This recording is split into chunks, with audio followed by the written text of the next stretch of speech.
Well, kia ora, and welcome to Chloe Swarbrick, the co-leader of the Greens, to a mini-Hoon here on the Kaka. Great to see you, Chloe. Thanks for having me, Bernard.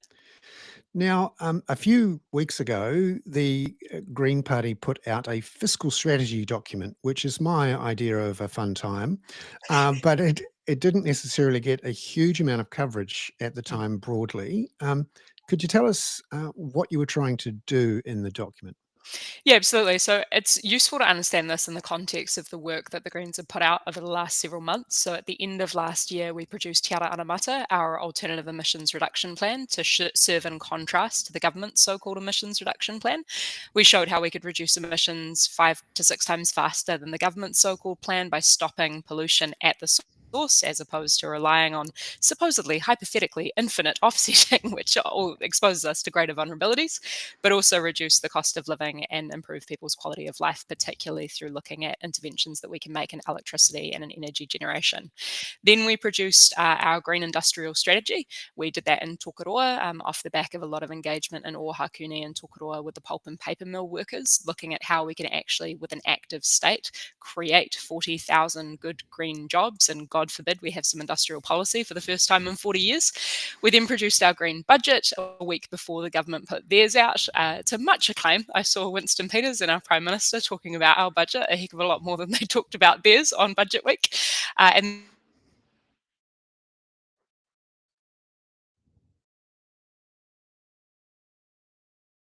wonky of all of those documents because it really gets into the weeds of unpicking the economic orthodoxy and the self-imposed straitjacket that our Treasury has imposed on itself for the last 40 years, but obviously this current government has taken to the most crazy extremes.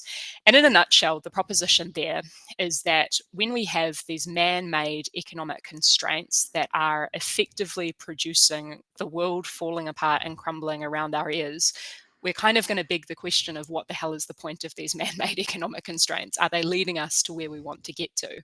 Because I think, as you've pointed out many times, Bernard, every politician's favourite voter is the hard-working New Zealander.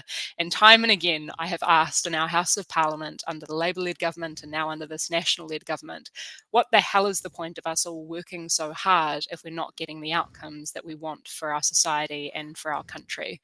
So yeah, we're basically showing how we can use debt in a productive and constructive way to genuinely build our real world financial stability and our resilience, but also generate jobs and live in the country that we all want to live in. The reception, and I'll leave it at this point before we get into any questions, was kind of hilarious. We had the Minister of Finance coming out, as did the Prime Minister, all using the rhetoric of clown show economics or otherwise, where we were demonstrating that when looking at basically the headline fiscal indicators out to 2040, what we were proposing in our green budget versus the national-led budget, they're effectively the same out to 2040. But the real world difference that New Zealanders would experience after all of the investments that we have proposed would be interregional rail, free GPs, free dentistry, free early childhood education, 35,000 new public homes, all of these things which would demonstrably, in the real world, increase our quality of life and reduce the cost of living for regular New Zealanders, not to mention ensure that we live in a climate safe country.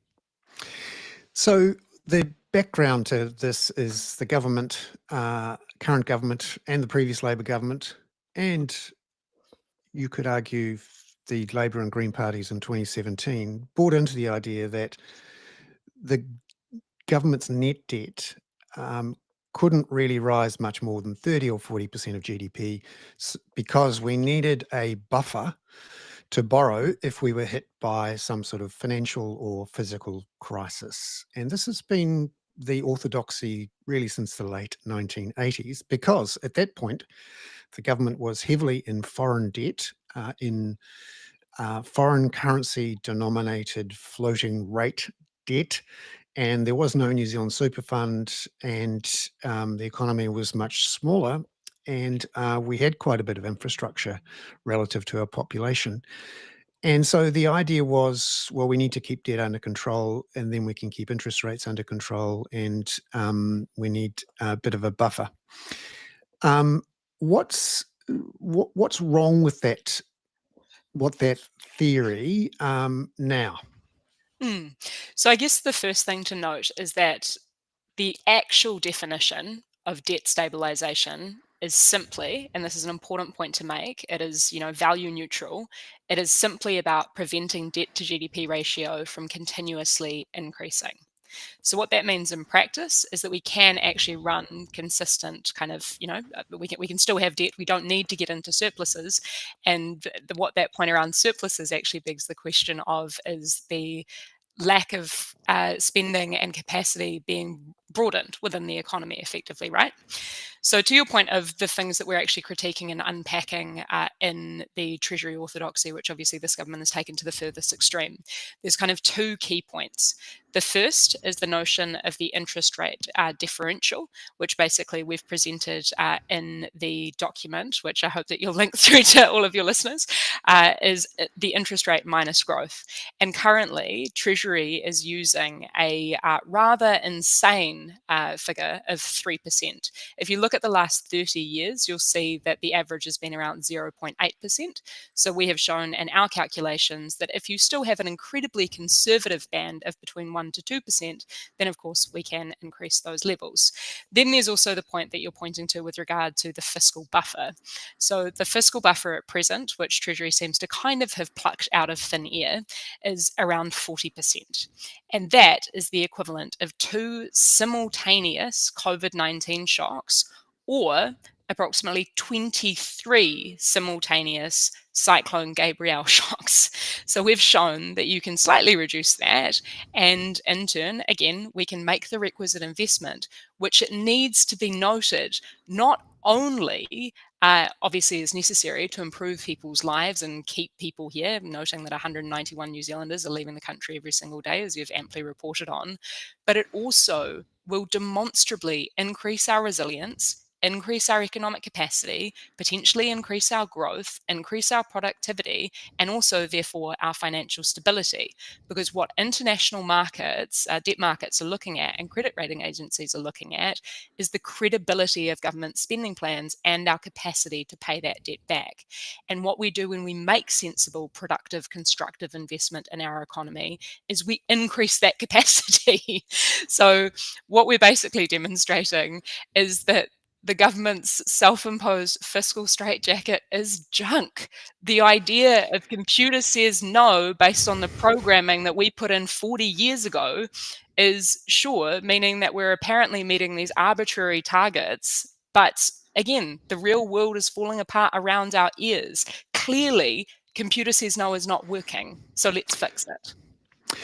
But these bonds the government issues are traded in international markets, and there's no suggestion anyone is going to somehow control the markets or set interest rates. These are freely traded markets, and it sort of doesn't matter really what the New Zealand government thinks is the right buffer. If the bond fund managers globally say no, and you've done too much and we're going to punish you, isn't that the thing that is the restraint or the discipline, as Nicola Willis sort of pointed out when she came back this week, having been to meet the ratings agencies and said they thought we were being a good government, and that's why we hadn't been downgraded.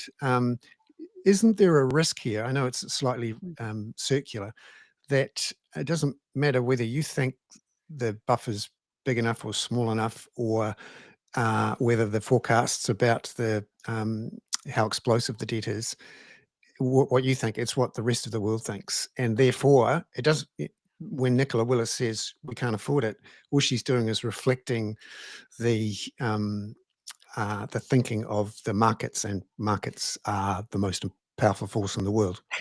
Well, I would disagree, firstly, that she is reflecting the sensibilities of international markets to begin with, because as we've just outlined, the major thing that they are looking at is the credibility of government spending plans and our capacity to pay that back. And we currently have a situation which, as you allude to, is kind of circular, but worse than being circular, it's seeing us circling the drain. As a result of the austerity approach from this government and withdrawal of that government spending, we're obviously seeing a correlated increase in private debt and household debt.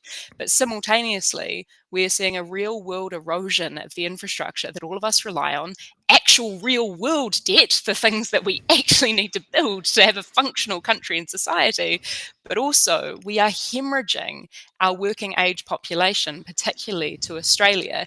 All of those things are detrimental to our resilience, to our financial stability, and therefore to our ability to actually pay things back. So, I mean, it's a sidebar point, but very related. For all of this government's talk about growth, they are actively kneecapping the growth that they say that they care about with that withdrawal of productive government investment, particularly in the likes of research and development, let alone the things that make people live good lives. You know, one of the majorly frustrating things about all of the debates about education that go on so frequently in the sphere of parliament is time and again I have heard over and under the previous government and under this new government from teachers and from principals directly that they are sick and tired of the debates about the curriculum. They just want to teach and they want the investment in our schooling system so that they are able to deliver the best possible education.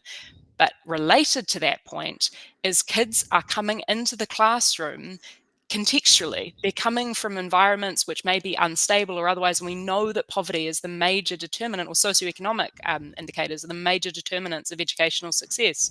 So if we want an educated population, if we want more productivity, if we want more of this growth the government says it cares about, we need to invest in our people. We need to invest in our infrastructure. We have a $200 billion infrastructural deficit. Something's got to give. Yet for some reason, we're chasing our tail as the world is falling apart around our ears. I wonder in this thinking around the balance sheet, which is the at the core of this Treasury orthodoxy, which both major parties have adopted, which is that we have net debt. And this is the government has some bonds. It also has some savings, if you like. And the net debt, currently somewhere over 40% of GDP, is the thing we should focus on. What strikes me is that that doesn't include the New Zealand Super Fund and the ACC. And actually, when you look at the net interest costs, so after the money that's coming in from overseas for all the assets New Zealand Super Fund has and various other assets, the government is actually only paying out $1 or $2 billion a year in net interest. And if you have a proper net debt measure, it's actually not very high at all and significantly lower than other countries we're compared to who don't necessarily have a New Zealand superannuation fund. And this New Zealand superannuation fund is not somehow completely disconnected from the government. It's designed to help pay for the costs of an aging population, which the government says is something we need to keep debt low for. Essentially, they're ignoring the New Zealand superannuation fund. I wonder too, as you sort of hinted at it there with mentioning a $200 billion infrastructure deficit, whether this balance sheet approach actually isn't measuring our liabilities correctly in terms of, if you're a council or a business or a household, people like to compare the government to the household a lot. If you haven't invested in maintaining the roof or replacing the roof, over a period of 10 or 20 years, then in your sort of personal balance sheet, you have a liability. At some point, the roof is going to break, you're going to flood, and the house is going to be useless. And that really should be reflected in your balance sheets. Yet it isn't in our Crown balance sheets or the council ones that lie underneath it. I wonder if the problem here is not so much the government's level of buffer measurement or the estimate of the explosiveness of the debt, i.e., how quickly does it grow? That's you can argue about that, but isn't it true that we haven't actually measured the liabilities correctly or the assets, including New Zealand Super Fund? Yeah, bang on. Absolutely agree with you on that. And that's another point that we really elaborate on within the fiscal strategy is that right now, as a result of this kind of plug and play orthodoxy, which is actually really removed from international measures and the way that they do things, let alone the sophistication of international debt markets or credit ratings agencies, we also make the point that Treasury is conceiving of expenditure always as a cost and not as something that comes with a correlating benefit, i.e. as an investment.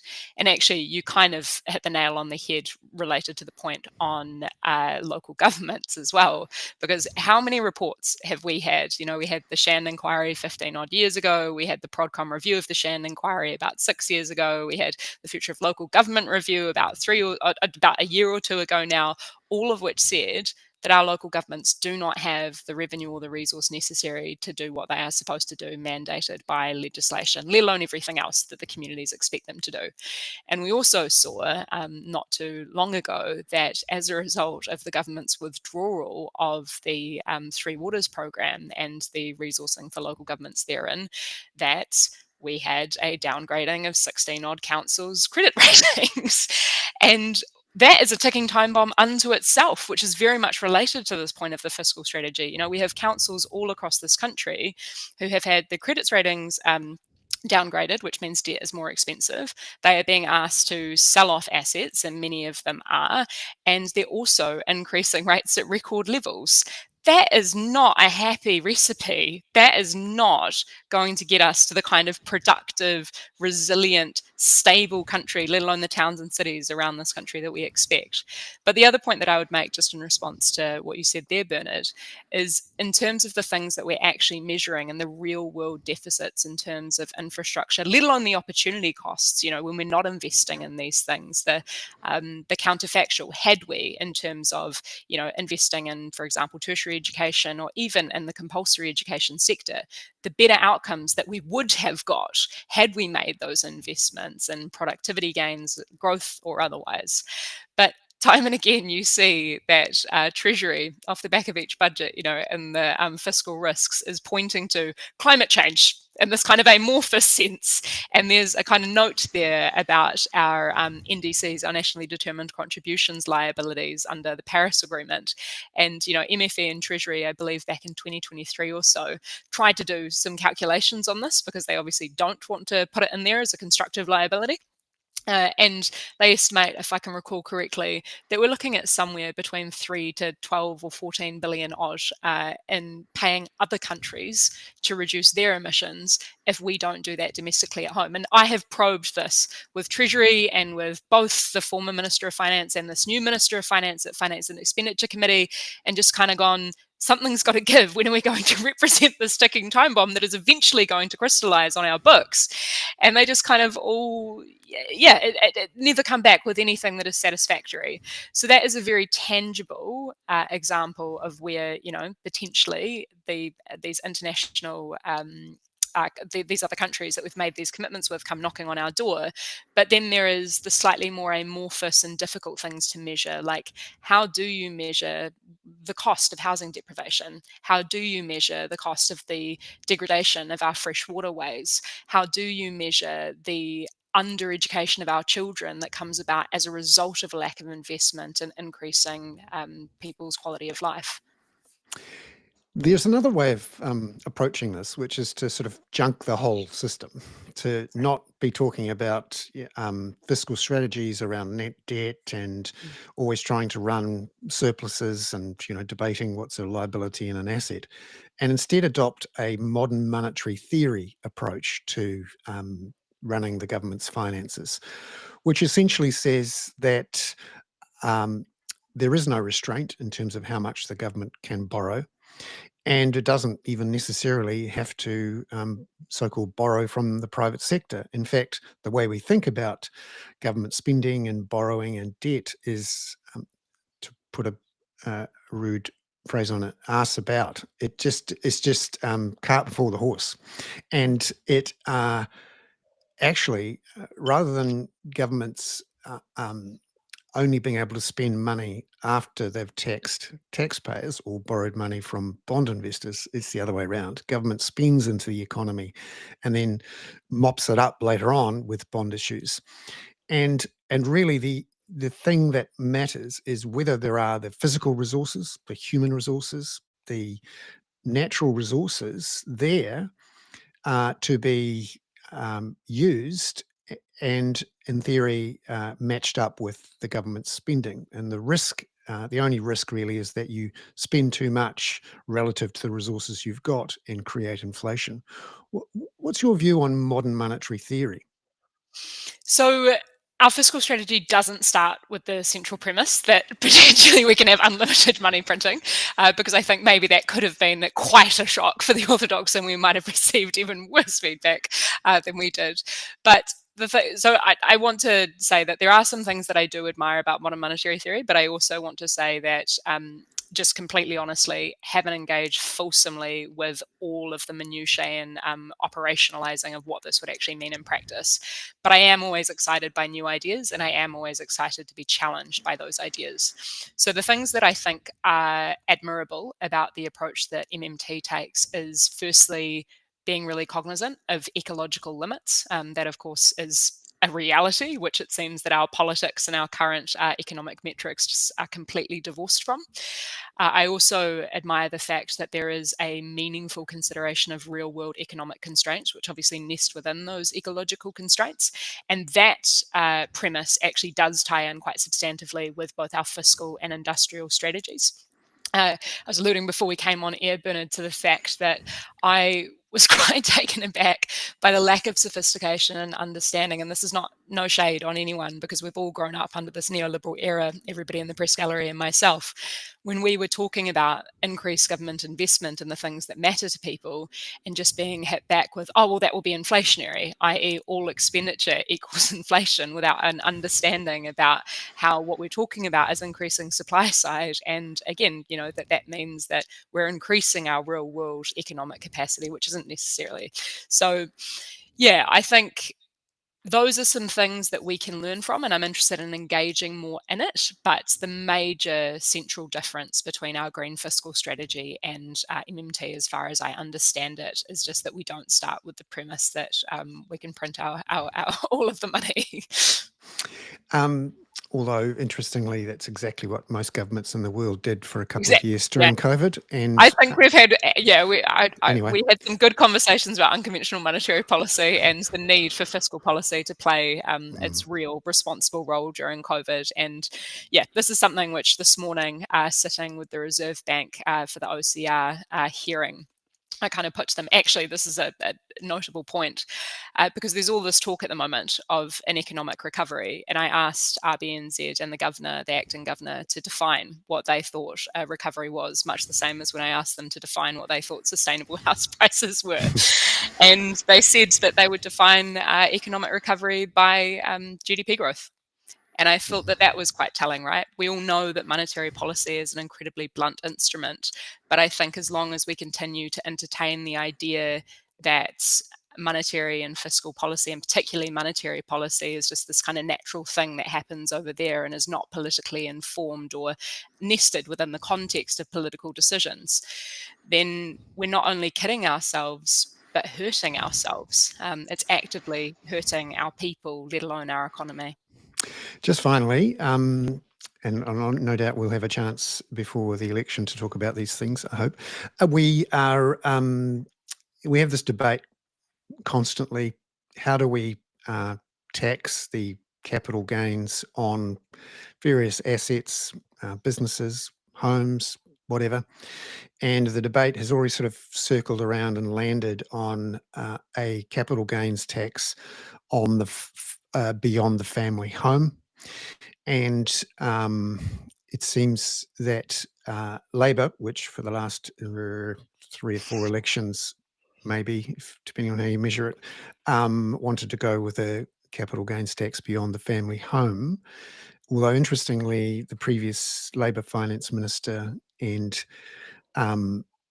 revenue minister suggested a wealth tax of sorts. We don't know what Labor is going to go with, but the drums are beating that it's back to the old capital gains tax. Now, the Green Party at the previous election proposed a wealth tax. So really, thinking about this, it's a debate between wealth tax or capital gains tax beyond the family home. Why is a wealth tax better than a capital gains tax beyond the family home, in your So view? two responses to that. The first is the capacity to actually raise the revenue necessary to make the investments in the country and the infrastructure that all of us ultimately rely on. And, for everybody who has a critique around, fixing the tax system and a higher taxes on those who can afford to pay for it, I just really refer them back to the history of this country, how in the 30s and 40s, post-World Wars and the Great Depression, we decided to build the welfare state and pay for it by taxes on those who had profited handsomely during a time of hardship for many. And off the back of that, we saw, again, in whatever way you want to cut it, even those who were doing it tough were able to engage in society and to figure out a way to engage in greater prosperity than is currently available. So revenue is the main one. From the stats that I recall, the data that I recall, I think Treasury had said that a capital gains tax could raise between, I think it's 9.3 billion over 5 years, whereas what we're looking at with the Green Party's package is about 72 billion over a 4-year period. So revenue to invest in the things that all of us need. But secondly, the capital gains tax, sure, I think it was a really valid argument for us to be having 10, 15 years ago. But with the rates of wealth inequality that we have at present, which obviously were quite amply exposed partially by the high wealth individuals research from 2023 by IRD and by Minister Parker, we saw really clearly, the wealthiest 311 households at that point in time held a collective wealth of 85 billion, which was more than the bottom 2.5 million New Zealanders. The NBR Rich List about 2 months ago told us that the wealthiest 100-odd individuals now worth 100 billion or in excess of 100 billion. So that wealth inequality has only widened. And what all of the research, obviously internationally, and you'll be well familiar with Piketty, as well as domestically, is telling us is that wealth beyond a certain point begets wealth at a rate of 5 to 7% per annum. So what we have to do is figure out a way to kind of arrest that, because I think one of the most important parts of the conversation and debate that is currently missing from the mainstream is the lack of understanding that poverty doesn't come from nowhere. Poverty is created by inequality. So tolerance of deep inequality is precisely what is generating that poverty, that homelessness, and all of those other social ills, which ultimately also contribute to a lack of safety or a reduction in safety for broader society as well. So those are the major arguments, Bernard, for the difference between a CGT and a wealth tax is, firstly, a wealth tax will enable us to actually generate the revenue necessary for us to rebuild society, this thing that all of us say that we believe in, democracy. It's awesome, it should be, it could be. And secondly, to arrest growing wealth inequality. Chloe Swarbrick, the co-leader of the Green Party there. Thank you very much for being with us on a mini-Hoon on the kaka. Thank you so much. Ka kite. Ngā mihi nui.